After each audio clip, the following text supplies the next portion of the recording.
Ma Bible, le quotidien, le verset du jour. Matthieu chapitre 7, le verset 12, je cite.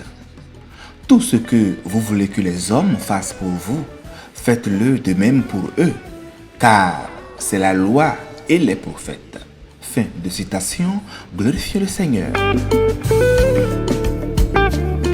Le verset du jour nous exhorte à vivre selon la règle d'or, en traitant les autres avec amour, compassion et justice.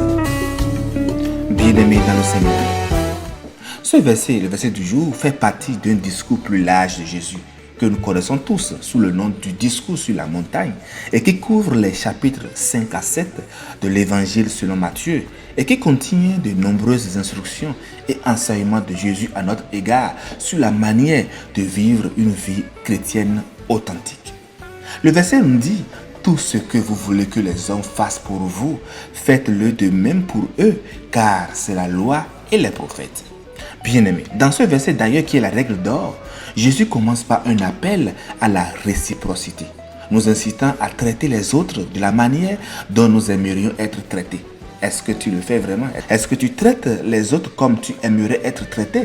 C'est une question que je vous pose, que je vous invite à répondre. Lorsque Jésus dit dans le verset « tout ce que vous voulez que les hommes fassent pour vous », il établit là un principe universel qui s'applique à toutes les situations de notre vie. Cela ne dépend pas des circonstances, ni des relations ou de la réciprocité.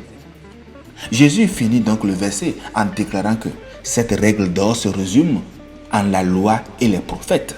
Cela signifie que ce principe moral est au cœur de toute la révélation qui a été dite dans la Bible. Cela englobe les commandements de Dieu envers l'humanité. C'est donc une manière de nous rappeler que la véritable obéissance à Dieu se manifeste dans notre amour pour notre prochain. En pratiquant donc cette règle d'or, chers amis, nous reflétons l'amour de Dieu et suivons le modèle de Jésus qui a aimé et a servi les autres de manière désintéressée. Et nous sommes invités dans 1 Jean 4, le verset 11 à faire pareil. Bien-aimés, si Dieu nous a ainsi aimés, nous devons aussi nous aimer les uns les autres. Chers amis, je suis tout à fait persuadé que nous perdons de nombreuses bénédictions dont nous ne soupçonnons même pas l'existence, simplement parce que nous n'arrivons pas à faire aux autres ce que nous aimerions qu'ils fassent pour nous. Tantôt, je vous ai posé la question de savoir si vous le faites vraiment. Et vous devez méditer sur cela. Par exemple, nous voulons toujours être bénis par les autres, mais est-ce que nous prenons au moins l'initiative de notre côté de les bénir en premier en mettant pour une fois notre égoïsme de côté? C'est la question que je vous pose, chers amis.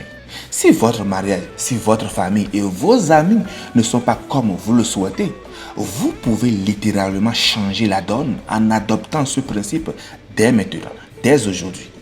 Peut-être avez-vous attendu longtemps que votre conjoint fasse quelque chose pour vous. Peut-être avez-vous refusé obstinément d'aider un ami parce que vous attendiez qu'il fasse le premier pas. Vivre ainsi, bien-aimé, peut être d'un confort égoïste, ça je vous le dis. Mais rien ne changera tant que vous ne déciderez pas fermement de devenir acteur de ce changement.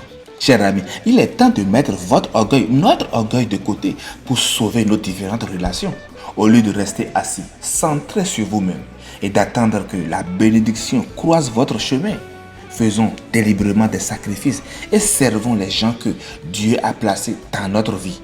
Bien-aimés, soyons un serviteur et centrons-nous sur les autres.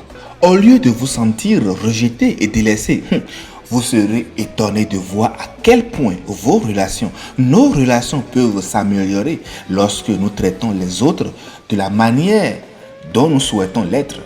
Chers frères et sœurs, faire le premier pas, ça change tout, je vous assure. N'hésite pas, fais-le pour l'harmonie dont Christ nous demande. Bonne méditation et semaine bénie à toutes et à tous dans la paix du Seigneur Jésus-Christ. Alléluia chez vous.